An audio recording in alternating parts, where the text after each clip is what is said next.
ஒரு மகிழ்ச்சியான செய்தி. இதயம் நலனையின் விலை லிட்டருக்கு ரூபாய் 105 குறைஞ்சிருக்கு. செப்டம்பர் 2023ல 1 லிட்டர் இதயம் நலனையின் அதிகபட்ச விலை ரூபாய் 503. ஆனா இப்ப 1 லிட்டர் இதயம் நலனையின் விலை ரூபாய் 398 மட்டும்தான் தமிழ்நாட்டுல. அப்ப இனிமே எல்லாரும் இதயம் நலனை வாங்கலாம் இல்ல? சீமான் வீட்டில் சம்மன் ஒட்டி காவல்துறையினர் நடந்து கொண்ட விதம் சரியில்லை. ஆஜராகவில்லை என்றால்தான் காவல்துறையினர் நடவடிக்கை எடுக்க வேண்டும் என்று பாஜக மாநில தலைவர் அண்ணாமலை கருத்து. தொகுதி மறுசீரமைப்பு குறித்து திமுகவினர் புரளி கிளப்புகிறார்கள். மக்கள் தொகை அடிப்படையில் தொகுதி மறுசீரமைப்பு செய்வது காங்கிரசின் திட்டம். தெளிவாக விளக்கம் அளித்த பின்னரும் அனைத்து கட்சி கூட்டம் எதற்காக என்று பாஜக மாநில தலைவர் அண்ணாமலை கேள்வி எழுப்பியுள்ளார். தொகுதி மறுசீரமைப்பு குறித்து மார்ச் 5ஆம் தேதி முதல்வர் தலைமையில் நடைபெறும் அனைத்து கட்சி கூட்டத்தில் பாஜக பங்கேற்காது என்று அக்கட்சியின் மாநில தலைவர் அண்ணாமலை அறிவித்துள்ளார். தமிழ்நாட்டின் நலனையும் எதிர்காலத்தையும் யாருக்காகவும் எதற்காகவும் விட்டுத்தர மாட்டோம். ஹிந்தி திணிப்பை என்றும் எதிர்ப்போம். தமிழ்நாட்டின் உரிமைகளுக்காக ஒன்றுபட்டு போராடுவோம். தமிழ்நாடு போராடும், தமிழ்நாடு வெல்லும் என முதல்வர் ஸ்டாலின் தலைமையில் 3 முறை முழக்கமிட்டு உறுதிமொழி எடுத்த திமுகவினர். தெலுங்கானாவில் கடந்த 22ஆம் தேதி சுரங்கப்பாதை இடிந்து விழுந்ததில் பணியில் இருந்த 8 தொழிலாளர்கள் சிக்கினர். சுரங்கப்பாதையில் சிக்கியவர்களில் 5 பேர் உயிரிழந்துள்ளதாக தகவல் வெளியாகியுள்ளது. அவர்களின் உடல்களை மீட்கும் பணிகள் நடைபெற்று வருகிறது.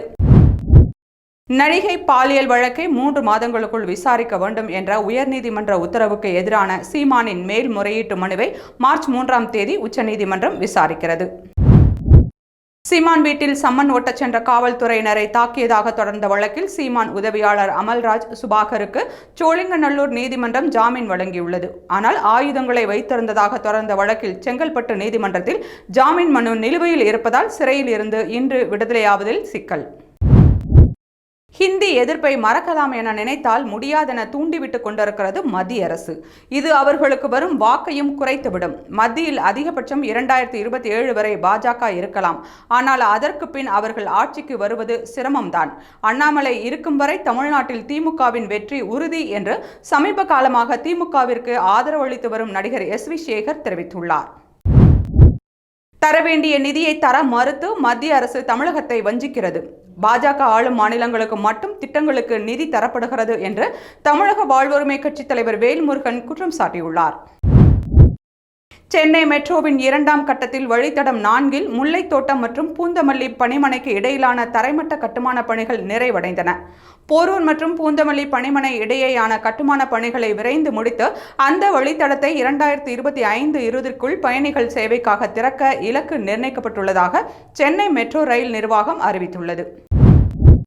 விஜயின் முயற்சிக்கு வாழ்த்துக்கள். எல்லோரும் அவரை பார்த்து கொண்டாடுகிறார்கள். போக போகத்தான் அவரது செயல்பாடு குறித்து தெரியும். திமுக அறிவித்துள்ள அனைத்து கட்சி கூட்டத்தில் பங்கேற்பது குறித்து நிர்வாக குழு கூடி முடிவெடுப்போம் என்று IJK கட்சியின் தலைவர் ரவி பச்சமுத்து தெரிவித்துள்ளார். இந்திய பார் கவுன்சிலின் தலைவராக மனன்குமார் மிஸ்ரா 7வது முறையாக தேர்வு செய்யப்பட்டுள்ளார். மார்ச் 2ஆம் தேதி தேர்தல் அறிவிக்கப்பட்டிருந்த நிலையில் தலைவர் பதவிக்கு வேறு யாரும் வேட்புமனு தாக்கல் செய்யாததால் மனன்குமார் மிஸ்ரா போட்டியின்றி தேர்வாகியுள்ளார். தமிழ்நாட்டிற்கு இருமொழி கொள்கைதான் சரியாக இருக்கும். மும்மொழி கொள்கை என்பது ஹிந்தி திணிப்புதான் என்று நடிகர் SV சேகர் கருத்து.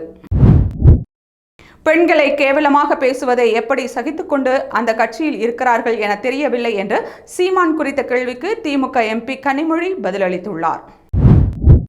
பொதுவெளியில் பெண்களை இவ்வளவு இழிவாக யாரும் பேசியிருக்க மாட்டார்கள். தான் செய்த பாலியல் சம்பவங்களை பெருமையோடு நார்மலைஸ் பண்ணுகிறார் சீமான் என VCK துணை பொதுச் செயலாளர் வன்னியரசு விமர்சித்துள்ளார். கோவை ஓனாபாளையத்தில் தோட்டத்திற்குள் புகுந்த சிறுத்தை ஆட்டை கவி சென்றுள்ளது. சிறுத்தையை கூண்டு வைத்து பிடிக்க பொதுமக்கள் கோரிக்கை வைத்துள்ளனர். கோவை மாநகரில் உள்ள சிக்னல்களில் காத்திருக்கும் பயணிகளுக்கு கோடை வெயிலின் தாக்கத்தை குறைக்க தற்காலிக நிழல் பந்தல்கள் அமைக்கப்பட்டுள்ளன. கோவை மதுக்கரை பகுதியில் 8.75 கிலோ கஞ்சா, 10 கிராம் மெத்தபெட்டமைன் போதைப்பொருள் பறிமுதல். இவற்றை விற்பனைக்கு வைத்திருந்த கேரளாவைச் சேர்ந்த கிரண், நபில், கோவையைச் சேர்ந்த ஜெயக்குமார், அப்துல் நாசர், ஷாஜஹான், சாதிக் பாஷா ஆகிய 6 பேர் கைது. பட்ஜெட்டில் வேளாண் துறைக்கு 65,000 கோடி ரூபாய் ஒதுக்கலாம். நெல்லுக்கு 3,500 ரூபாயும் கரும்புக்கு 5,000 ரூபாயும் கொள்முதல் விலையாக நிர்ணயிக்கலாம். வேளாண் துறையில் முதலீட்டாளர்கள் மாநாடு நடத்த பாமக கோரிக்கை வைத்துள்ளது. டெல்லியில் உள்ள தமிழ்நாடு இல்லத்திற்கு வெடிகுண்டு மிரட்டல் வந்துள்ளது. அதன் காரணமாக தமிழ்நாடு இல்லத்தில் இருந்து விருந்தினர்கள், ஊழியர்கள் அனைவரும் வெளியேற்றப்பட்டுள்ளனர். பொதுவெளியில் ஆபாசமாகவும் கீழ்த்தரமாகவும் பேசிய சீமான் ஒரு அரசியல் கட்சியின் தலைவராக இருப்பது வெட்கக்கேடானது, தமிழ்நாட்டிற்கே தலைக்குனிவு என்று காங்கிரஸ் எம்பி ஜோதிமணி விமர்சித்துள்ளார். தான் ஒரு மோசமான அரசியல்வாதி மட்டுமல்ல, அநாகரிகமான மனிதர் என மீண்டும் நிரூபித்திருக்கிறார் சீமான் என்று காங்கிரஸ் எம்பி சுதா விமர்சித்துள்ளார். உக்ரைனின் நீதிக்காகவும் அமைதிக்காகவும் நாங்கள் தொடர்ந்து போராடுவோம். எங்களுக்கு உறுதுணையாக இருந்த அமெரிக்காவிற்கு நன்றி என்று உக்ரைன் அதிபர் ஜெலன்ஸ்கி தெரிவித்துள்ளார். சென்னையில் வர்த்தக பயன்பாட்டு கேஸ் சிலிண்டரின் விலை ₹5.50 உயர்ந்து 1965 ரூபாய்க்கு விற்பனை. வீட்டு உபயோக கேஸ் சிலிண்டர் விலையில் எந்த மாற்றமும் இன்றி ₹818.50 விற்பனையாகிறது. ICC 2025 சாம்பியன்ஸ் டிராபி தொடரில் இந்தியா, நியூசிலாந்து, ஆஸ்திரேலிய அணிகளை தொடர்ந்து 4வது அணியாக தென்னாப்பிரிக்கா அணி அரையிறுதிக்கு தகுதி பெற்றுள்ளது. 2023ஆம் ஆண்டு டிசம்பர் மாதம் திருவண்ணாமலை கோவிலில் பாதுகாப்பு பணியில் ஈடுபட்ட பெண் காவல் ஆய்வாளரை கன்னத்தில் அறைந்த திமுக மாநில செயற்குழு உறுப்பினர் ஸ்ரீதரன் முதல்வர் ஸ்டாலின் பிறந்த நாளுக்கு பரிசு கொடுத்துள்ளார். அதனை முதல்வர் சிரித்துக்கொண்டே பெற்றுக்கொள்கிறார் என்று புகைப்படத்தை வெளியிட்டு பாஜக மாநில தலைவர் அண்ணாமலை குற்றம் சாட்டியுள்ளார். சென்னை மாநகராட்சியில் 15 மண்டலங்கள் உள்ள நிலையில் புதிதாக 6 மண்டலங்கள் உருவாக்கப்பட்டுள்ளது. கொளத்தூர், வில்லிவாக்கம், சேப்பாக்கம், திருவல்லிக்கேணி, தீநகர், விருகம்பாக்கம், பெருங்குடி, சோழிங்கநல்லூர் என புதிதாக 6 மண்டலங்களை சென்னை மாநகராட்சி உருவாக்கியுள்ளது. சத்துணவு கூடத்தில் அழுகிய முட்டையை கொடுக்கும் திமுக அமைச்சர் கீதா ஜீவன், எனக்கு அரசியல் நாகரிகம் குறித்து பாடம் எடுப்பது நகைப்புக்கு உரியது. என்னை பற்றி யோசிக்கும் நேரத்தில் அவரின் துறையில் கவனம் செலுத்தினால் பள்ளி குழந்தைகளுக்கு நல்ல முட்டை கிடைக்கும் என தமிழக பாஜக தலைவர் அண்ணாமலை விமர்சித்துள்ளார். அதிமுகவை யாரும் பலவீனப்படுத்த முடியாது. கட்சியில் இல்லாதவர்கள், வெளியே போனவர்கள், கட்சியை விட்டு வேறு கட்சியில் போட்டியிட்டவர்கள் இரட்டை இலை வேண்டும் என்று கேட்டால் அதை உச்சநீதிமன்றம் பார்த்து கொள்ளும். கட்சிக்கு தொடர்பு இல்லாதவர்கள் கட்சியில் சேர வேண்டும் என்றால் கடிதம் எழுதி கொடுக்க வேண்டும். தலைமை விருப்பப்பட்டால் சேர்க்கலாம் என்று முன்னாள் அமைச்சர் ராஜேந்திர பாலாஜி தெரிவித்துள்ளார். அமெரிக்க தொழிலதிபரும் டாக் துறையின் தலைவருமான எலான் மஸ்கிற்கு 14வது குழந்தை பிறந்தது. இந்த குழந்தைக்கு செல்டன் லைகர்கஸ் என பெயரிடப்பட்டுள்ளது. உக்ரைன் அதிபர் பேச்சை கேட்டு அவரை அடிக்காமல் ட்ரம்ப் மற்றும் வான்ஸ் தங்களை எப்படி கட்டுப்படுத்திக் கொண்டார்கள் என்பது வியப்பாக உள்ளது என்று ட்ரம்புடன் நடந்த பேச்சுவார்த்தையில் உக்ரைன் அதிபர் நடந்து கொண்ட விதம் குறித்து ரஷ்ய வெளியுறவுத்துறை அமைச்சகம் தெரிவித்துள்ளது. டெல்லியில் 15 ஆண்டுகளான வாகனங்களுக்கு மார்ச் 31ஆம் தேதி முதல் எரிபொருள் கிடையாது என்று அம்மாநில அமைச்சர் மஞ்சிந்தர் சிங் சிர்சா தெரிவித்துள்ளார். ராஞ்சி டிராபி இறுதிப் போட்டியில் கேரளாவிற்கு எதிரான ஆட்டத்தில் 2வது இன்னிங்ஸில் விதர்பா அணியின் கருண் நாயர் சதம் அடித்து அசத்தியுள்ளார். முன்னதாக முதல் இன்னிங்ஸில் விதர்பா 379 ரன்களும் கேரளா 342 ரன்களும் அடித்துள்ளது. 2026 தேர்தலில் விஜயின் தாவேகா தனித்து போட்டியிடும். விஜயுடன் கூட்டணி அமைக்க அதிமுக விருப்பம் தெரிவித்துள்ளது. ஆனால் அதிமுகவுடன் கூட்டணி இல்லை, தனித்து களம் கண்டு விஜய் ஆட்சி அமைப்பார் என்று தேர்தல் வியூக வகுப்பாளர் பிரசாந்த் கிஷோர் தெரிவித்துள்ளார். தாவேகா தனித்து போட்டியிடும் என பிரசாந்த் கிஷோர் தெரிவித்திருப்பது அவரின் தனிப்பட்ட கருத்து என்று பாஜக மாநில தலைவர் அண்ணாமலை கூறியுள்ளார். What bro, it's very wrong bro என்று விஜய் பேச்சு குறித்து கேள்விக்கு sorry bro, next question bro என பாமக தலைவர் அன்புமணி பதிலளித்துள்ளார். ஹோலி பண்டிகையை முன்னிட்டு மார்ச் 11, 18 தேதிகளில் குமரி, மும்பை இடையே சிறப்பு ரயில் இயக்கப்படும் என்று தெற்கு ரயில்வே அறிவித்துள்ளது. திண்டுக்கல் சிறுமலையில் கண்காணிப்பு கோபுரம் அருகே மர்ம பொருள் வெடித்த ஒருவர் இறந்தது மிகுந்த அதிர்ச்சி அளிக்கிறது. சட்டம் ஒழுங்கு சீர்கேடு என்ற நிலையை தாண்டி பயங்கரவாதம் தலை தூக்கும் அளவிற்கு மக்களின் பாதுகாப்பு முற்றிலுமாக சீர்குலைந்து இருப்பது கடும் கண்டனத்திற்கு உரியது என்று அதிமுக பொதுச் செயலாளர் எடப்பாடி பழனிசாமி தெரிவித்துள்ளார். எனக்கு வாய்ப்பு அளிக்கப்படும் போது என்னுடைய சிறந்த ஆட்டத்தை வெளிப்படுத்தவே நினைப்பேன்.